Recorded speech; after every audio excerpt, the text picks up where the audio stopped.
बहुत समय पहले की बात है, जब महिषासुर नामक एक अत्यंत शक्तिशाली राक्षस ने अपनी क्रूरता से तीनों लोकों में हाहाकार मचा दिया था। उसने देवताओं को हरा दिया और स्वर्ग पर अपना अधिकार जमा लिया। सभी देवता भयभीत थे और उनका जीवन संकट में था।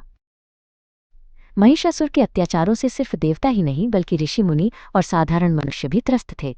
उसने यज्ञ और तपस्या को बाधित कर दिया था, जिससे धरती पर अधर्म का बोलबाला हो गया था। सभी देवता अपनी हार से दुखी होकर ब्रह्मा, विष्णु और महेश के पास सहायता के लिए गए।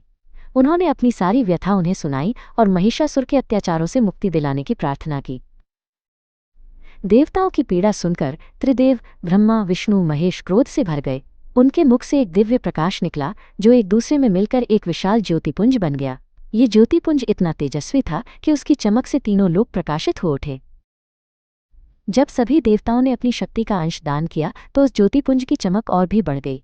हर देवता के अस्त्र शस्त्र की शक्ति उस ज्योति में समाहित हो गई, जिससे वो एक महाशक्ति बन गई। इस दिव्य ज्योतिपुंज से एक देवी का जन्म हुआ। उनका शरीर सोने के समान चमकीला था। उनके 10 हाथ थे और उनके माथे पर घंटे के आकार का आधा चंद्रमा सुशोभित था, इसलिए उन्हें माँ चंद्रघंटा कहा गया। माँ चंद्रघंटा का स्वरूप अत्यंत सौम्य और भयानक दोनों था। उनके माथे पर घंटे के आकार का अर्धचंद्र उनकी शांति का प्रतीक था, जबकि उनके 10 हाथों में धारण किए गए अस्त्र शस्त्र उनकी युद्ध क्षमता को दर्शाते थे। देवताओं ने माँ चंद्रघंटा को विभिन्न अस्त्र शस्त्र भेंट किए।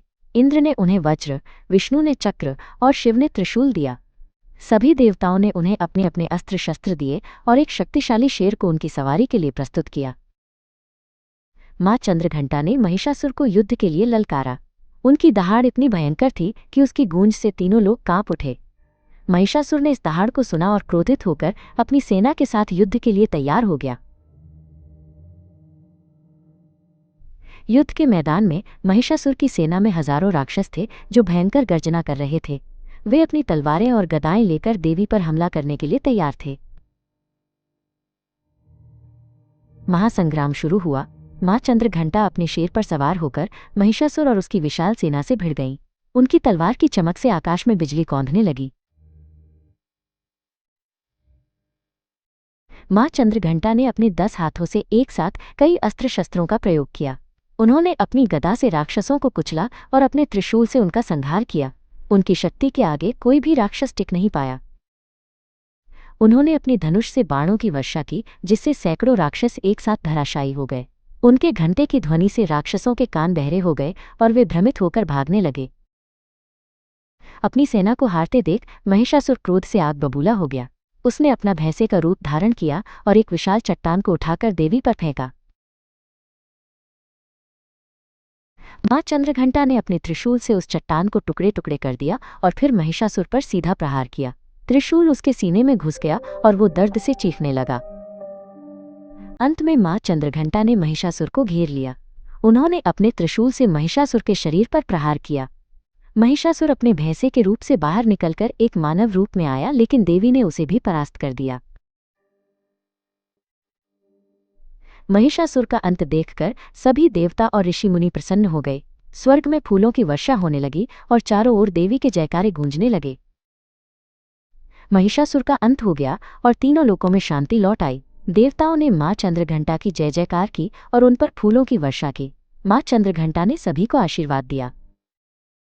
आज भी नवरात्रि के तीसरे दिन माँ चंद्रघंटा की पूजा की जाती है।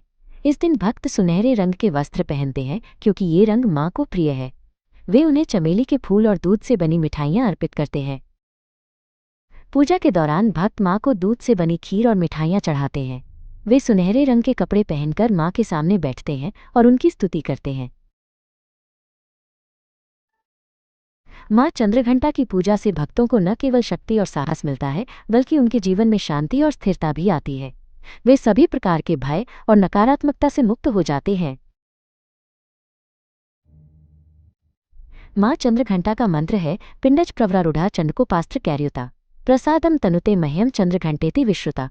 ये मंत्र भक्तों को सभी कष्टों से मुक्ति दिलाता है। माँ चंद्रघंटा का मंत्र भक्तों को सभी कष्टों से मुक्ति दिलाता है और उन्हें आध्यात्मिक मार्ग पर आगे बढ़ने में मदद करता है। अगर आपको ये कहानी पसंद आई तो कृपया स्टोरी बुक सेंट्रल चैनल को लाइक, शेयर और सब्सक्राइब करें।